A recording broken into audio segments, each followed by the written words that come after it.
मित्रांनो नमस्कार, मी सध्या उभा आहे SNDT महाविद्यालयाच्या समोरील या वन वे रस्त्यावर।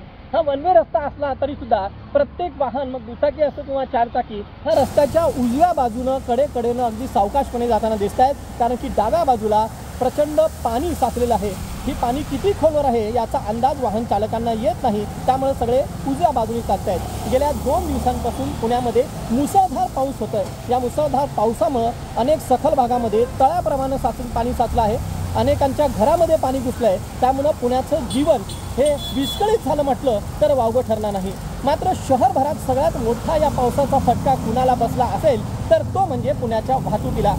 पुण्यातल्या मुसळधार पावसामुळे डांबरी रस्त्याची खडी ही उखडून गेली आहे। अनेक ठिकाणी मोठे खड्डे पडलेले आहेत आणि त्या खड्ड्यांमध्ये पाणी साचल्यामुळे त्या खड्ड्याचा अंदाज वाहन चालकांना येत नाही, त्यामुळे अनेकांच्या गाड्या, अनेकांची वाहनं त्या खड्ड्यात जोरदार आदळून वाहनांचं नुकसान होत आहे। दुसरीकडे मात्र ही वाहनं अतिशय स्लो झालेली आहेत, त्यांचा वेग प्रचंड कमी झालेला आहे आणि प्रचंड वेग कमी झाल्यामुळे प्रत्येक ठिकाणी वाहतूक कोंडी पाहायला मिळते।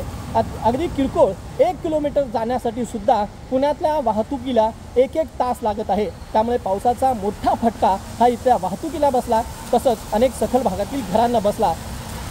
हे चित्र सध्या पुण्यामध्ये दिसत आहे। दीपक होमकर, ऑनलाईन लोकमत, पुणे।